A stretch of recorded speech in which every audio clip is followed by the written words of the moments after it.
बिस्मिल्लाहिर्रहमानिर्रहीम, अस्सलाम वालेकुम। मैं असदुल्ला खान हूँ। आज की वीडियो में हम तीन चार चीज़ों पे बात करेंगे। एक तो सबसे पहले इमरान खान ने आज अडयाला जेल में सहाफ़ियों से बातचीत की है। जब भी उनका केस होता है अडयाला में वो गुफ्तगू करते हैं। आज तीन चार बड़ी इंपॉर्टेंट चीज़ों पे उन्होंने बात की है। एक तो हम इस पर बात करेंगे। दूसरा, अडयाला जेल में आज किसको देखते ही इमरान खान बरस पड़े, बाकायदा उसको मुखातिब करके उस पर गुस्सा किया और तकरीबन शाउट करते हुए सख्त लहजे में उससे सवाल किया और उसको कमरा अदालत से जाना पड़ा। ये कौन साहब थे और क्यों आए हुए थे कमरा अदालत में, इस पे बात करेंगे। दूसरा, आज जो इद्दत केस है उस पर भी जो अफजल मजोका हैं, जिनको इस्लामाबाद हाई कोर्ट ने डायरेक्शन दी है कि 10 दिन में सज़ा मुअत्तली का फैसला करें और 1 महीने में मेन अपीलों का फैसला सुनाएं। आज वहाँ पर समाअत हुई है। क्या हुआ है, जब खावर मानिका या उनके वकील नहीं आए तो फिर उनके ना आने पर जज साहब ने कैसे इसको रिस्पॉन्ड किया और क्या तंबीह की है और क्या होने जा रहा है, तो इस पर भी हम गुफ्तगू करते हैं। एक तो इलेक्शन कमीशन ने तौहीन इलेक्शन कमीशन यानी इमरान खान पर जो पुराने केसेस जो नहीं आगे चल सके थे उनको झाड़ पूंछ के दोबारा से उस पर सफाई शुरू कर दी है और दोबारा उन ऑप्शंस पे गौर शुरू कर दिया कि कौन से मजीद केसेस बनाए जा सकते हैं। तो इस केस में क्या मसला है, इस पर भी बात करेंगे। सबसे पहले तो देखिए, जो आज इमरान खान ने मीडिया के नुमाइंदों से गुफ्तगू की है वहाँ पर अडयाला जेल में, जिसमें उन्होंने कहा कि सरगोदा के जज ने लाहौर हाई कोर्ट को बताया कि कैसे खुफिया इदारे ने उस पर दबाव डाला। आप जानते हैं कि लाहौर हाई कोर्ट में ख़त लिखा गया लाहौर हाई कोर्ट के चीफ जस्टिस को, जज साहब की तरफ से और मोहम्मद अब्बास की तरफ से, और अब्बास साहब के उस ख़त पर सो मोटो भी लिया गया। उस पर फिर समाअत भी हुई है और जज साहब पर दबाव जिस तरह से डाला गया, इमरान खान ने उसका बतौर ख़ास जिक्र किया और कहा कि उस जज के घर की बिजली काट दी गई। फिर उन्होंने कहा कि जो जज हमें इंसाफ देने लगता है उससे प्रेशराइज़ किया जाता है। जो भी जज PTI को इंसाफ दे रहा होता है उस पर दबाव डाला जाता है। और उन्होंने कहा कि जो सहाफ़ी PTI के हक़ में बोलता है उसे भी पकड़ लिया जाता है। रऊफ़ हसन पर हमला करके उसका मुंह काट दिया गया। अली ज़मान पर तशद्दुद किया गया। इस सब में खुफिया इदारा शामिल है। तो इमरान खान कह रहे हैं कि जज पर दबाव डालना, सहाफ़ियों पर दबाव डालना, सहाफ़ियों को पकड़ लेना, कारकुनों को उठा लेना और रऊफ़ हसन पर मुँह काट देना हमला करके, वो कहते हैं कि इस सब के पीछे खुफिया इदारा शामिल है। इमरान खान ने कहा कि हमारे फ़ौजी और पुलिस मुलाजिम रोज़ शहीद हो रहे हैं। ISI का काम हमें तहफ़्फ़ुज़ देना है, लेकिन इसे PTI को ख़त्म करने पर लगा दिया गया है। इमरान खान ने कहा कि चीफ जस्टिस को पैगाम है कि वो मुल्क में कानून की हुक्मरानी कायम करवाएं। चीफ जस्टिस काजी फैसल साहब से वो कह रहे हैं कि कानून की हुक्मरानी कायम करवाएं आप मुल्क में। फिर उन्होंने कहा कि चीफ जस्टिस के सामने कानून की हुक्मरानी में मुदाखलत हो रही है। हमारा पार्टी दफ्तर तोड़ दिया गया है। कौम सरगोदा के एक जज को, इस्लामाबाद हाई कोर्ट के 6 जजेस को और सुप्रीम कोर्ट के 3 जजेस को सलाम पेश करती है। ये इमरान खान ने कहा। यानी आज बुनियादी तौर पर देखें, इमरान खान जजेस के हक़ में बोल रहे हैं और जजेस का वो जजेस जो दबाव का सामना कर रहे हैं उनके मामले पर बात करके शायद इमरान खान चाहते हैं कि इस मामले को ज़्यादा हाईलाइट किया जाए, क्योंकि जुडिशरी ही वो है जहाँ से उन्हें इंसाफ मिल सकता है और अगर जुडिशरी पर ही दबाव आ जाएगा तो फिर उन्हें इंसाफ कैसे मिलेगा। ये शायद उनके जहन में बात है। फिर इकॉनमी पर हमेशा इमरान खान बात करते हैं, आज भी उन्होंने की है। उन्होंने कहा कि कौम के बजट के मुताबिक हमने 13,000 अरब का रेवेन्यू इकट्ठा करना है, 13,000 अरब का, जिसमें से 9,800 अरब कर्ज का सूद अदा कर रहा है। ये बात ठीक है, 13 ट्रिलियन का हमने टारगेट इकट्ठा करना और 13 में से 9.8 जो ट्रिलियन है, 9,800 अरब रुपए, उनको तो हमने सिर्फ कर्जों के सूद की मद में अदा करना है। इसका उन्होंने जिक्र किया। फिर इमरान खान ने कहा कि बजट खसारा पूरा करने के लिए हमें 7,500 अरब का कर्जा लेना पड़ेगा, तो पाकिस्तान तो डूब चुका है। उन्होंने कहा कि यह मुल्क सिर्फ सरमायाकारी से बचेगा जो कानून की हुक्मरानी से आएगी। इमरान खान ने कहा कि 50 साल में सबसे कम सरमायाकारी इस साल आई है, 13.1, जो कि 50 साल की सबसे कम सरमायाकारी है, 13.1 बिलियन। और इससे यानी पाकिस्तान में जो सरमायाकारी है, और ये अंदरूनी सरमायाकारी की बात हो रही है, ये 1972-73 में कम तरीन थी, 13.3 थी और अब ये 13.1 पर आई है। तो ये कम तरीन सरमायाकारी है पिछले 50 साल की। इमरान खान ने इसी का जिक्र किया। उन्होंने कहा कि 50 साल में सबसे कम सरमायाकारी आई, मुल्क का मुस्तकबिल अंधेरे में चला गया है, तनख्वाहदार तबके पर टैक्स का इजाफी बोझ भी डाल दिया गया है। मुज़ाकरात के मामले पर गलत बयानी न की जाए कि हम मुज़ाकरात नहीं चाहते। उन्होंने कहा कि हम मुज़ाकरात चाहते हैं। जब फैसले ऊपर से बड़े साहब करेंगे तो फिर इनसे मुज़ाकरात का क्या फ़ायदा। उन्होंने कहा फैसले जब बड़े साहब करेंगे तो फिर इनसे मुज़ाकरात का क्या फ़ायदा। उन्होंने कहा कि जस्टिस बंदयाल के कहने पर पीडीएम से मुज़ाकरात किए तो कहा गया कि बड़े साहब ने फैसला किया है जब तक बंदयाल है इलेक्शन नहीं होंगे। तो उन्होंने कहा कि हमने तो चीफ जस्टिस उमर बंदयाल के कहने पर पीडीएम से भी मुज़ाकरात किए थे इलेक्शंस के लिए, लेकिन क्या हुआ, तो हमें ये कहा गया कि जब तक बंदयाल साहब बैठे इलेक्शन नहीं होंगे, यानी बड़े साहब ने ये फैसला किया, तो फिर पीडीएम के तो इख्तियार में ही कुछ नहीं था, उनका ये कहना है।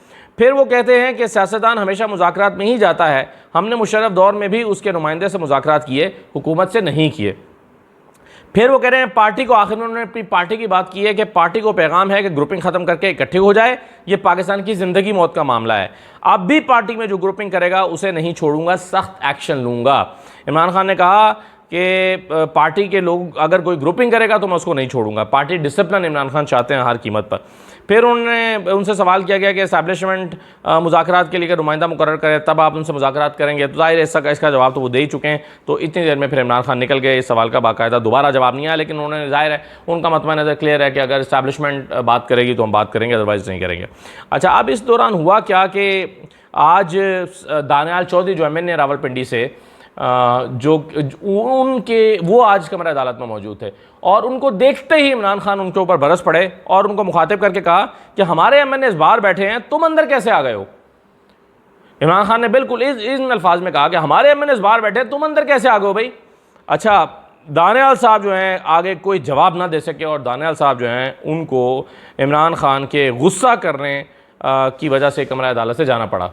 अच्छा, बाहर जाकर दानियाल चौधरी साहब ने कहा कि मैं तो आज की सिर्फ समाअत देखने बतौर वकील आया था कि आज के समाअत अटेंड करूं कि क्या हो रहा है, मैं किसी के भेजने पर नहीं आया था। और साथ ही साथ उन्होंने कहा कि मैंने देखा कि यहाँ पर इमरान खान को हर किस्म की सहूलियात दी जा रही हैं, हर किस्म की, पता नहीं हर किस्म की क्या सहूलियात इनको दी जा रही हैं, लेकिन बहरहाल उन्होंने कहा कि हर किस्म की सहूलियात दी जा रही हैं। पाकिस्तान में गरीब अवाम को रिलीफ देने के इकदाम किए जा रहे हैं, शफाफ ट्रायल के जरिए उनके सारे करतूत सामने लाए जाएंगे, जेल ट्रायल का मुशाहिदा करने के लिए हमारी किसी ने ड्यूटी नहीं लगाई, वगैरह वगैरह।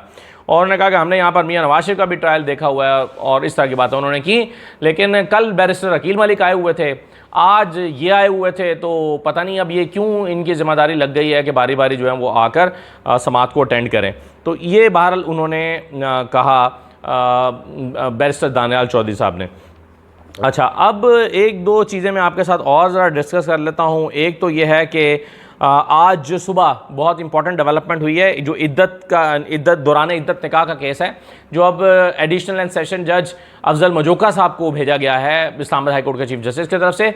और इस्लामाबाद हाई कोर्ट ने ही, यानी जस्टिस मियां गुल हसन औरंगजेब साहब ने डायरेक्शन दी है कि इस केस को 10 दिन के अंदर सज़ा मुअत्तली का फैसला निपटाया जाए और 1 महीने के अंदर अंदर मेन अपीलों का फैसला किया जाए। तो उस पर आज जो है वो समाअत हुई। लेकिन बुशरा बीबी के जो वकील हैं उस्मान रियाज गिल, वो अदालत में पेश हुए। उस्मान रियाज जो हैं उन्होंने इस्लामाबाद हाई कोर्ट का तहरीरी फैसला पेश किया कि जनाब ये है उनका तहरीरी फैसला, जिसमें आपको 10 दिन के लिए जो है वो डायरेक्शन दी है कि आप 10 दिन में इसको निपटाएं। तो उस पर जज साहब ने कहा कि अगर मैं ज़िंदा रहा तो 10 दिनों में फ़ैसला ज़रूर कर दूंगा, ये जज अफजल मजोका साहब ने कहा। उन्होंने कल के हवाले से कहा गया कि जी कल कर दें, कल रखें इसकी समाअत। उन्होंने कहा कल और बहुत सारी लगी हुई हैं, लेकिन आप बेफिक्र रहें, मैं 10 दिन के अंदर अंदर इसका फैसला सुनाऊंगा। फिर उन्होंने कहा कि मैं आज की समाअत का फैसला लिख रहा हूँ और 21 तारीख के लिए इसको मुकर्रर कर रहा हूँ। लेकिन साथ ही साथ उन्होंने ये भी कहा कि अगर जो वकील साहब हैं वो पेश ना हुए खावर मानेका के और खावर मानेका, तो मैं सुने बग़ैर उनको जो मौजूद शवाहिद हैं उसके मुताबिक फ़ैसला कर दूंगा। आज भी वो पेश नहीं हुए खावर मानेका साहब, तो उन्होंने कहा कि अगर वो नहीं आते तो फिर उनको उनके ना आने पर मैं जो है वो फ़ैसला जो दस्तयाब शवाहिद है उसकी बुनियाद पर फ़ैसला कर दूंगा, लेकिन मैं 10 दिन के अंदर फ़ैसला सुनाऊंगा। तो ये मेरा ख़्याल है कि एक बड़ा इनके लिए एक मुश्किल सा अब हो जाएगा कि रिजवान अब्बासी साहब कैसे इसको टालेंगे, क्योंकि रिजवान अब्बासी साहब जब से ये अपीलें चल रही हैं और सज़ा मुअत्तली का मामला चल रहा है, वो गैर हाजिर रहने की कोशिश करते हैं। कभी कहते हैं कि जी मैं मसरूफ़ हूँ, कभी कहते हैं कि 10 दिन बाद मिलूंगा, कभी कहते हैं जी अदालत में हूँ, कभी कहते हैं महीने का टाइम दे दें, कभी कहते हैं दूसरी कोर्ट में मसरूफ़ हूँ, इस तरह कभी अपने जूनियर वकील को भेज देते हैं। तो अब मेरा ख्याल है 10 दिन के अंदर अंदर इसका फ़ैसला तो आएगा। एक और चीज़ जो है वो ज़रा देख लीजिए, chief justice Lahore high court ने आज गुफ्तगू की है इस यहाँ एक तकरीब में ख़िताब करते हुए। तो उन्होंने जो कुछ कहा है ज़रा मैं आपके सामने रख देता हूँ। उन्होंने कहा कि हमारी जुडिशरी बग़ैर किसी डर खौफ लालच के फ़राइज़ सर अंजाम दे रही है। उन्होंने कहा कि एक जज से मेरी फ़ोन पर बात हुई, जो उनके साथ हुआ वो सब उन्होंने बताया कि क्या उनके साथ हुआ है। उन्होंने कहा कि जज साहब ने कहा कहना था कि मुझे खौफ नहीं है, अपना काम ईमानदारी से अंजाम दूंगा।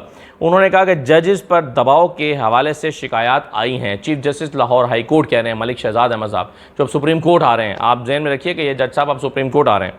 उन्होंने कहा कि जज साहब का कहना था कि मुझे खौफ नहीं है, मैं अपना काम ईमानदारी से करूँगा। जजेस पर दबाव के हवाले से शिकायत आई हैं। अल्लाह का खौफ रखने वाले किसी ब्लैकमेलिंग से नहीं डरते। मुझे पूरा यकीन है कि इस्टेब्लिशमेंट की जुडिशरी में दखल अंदाजी जल्द ख़त्म होगी, ये मेरा तजर्बा है। वो कहते हैं कि इस्टेब्लिशमेंट की जुडिशरी में दखल अंदाजी जल्द ख़त्म हो जाएगी। तो इस तरह की बातें आज उन्होंने की हैं।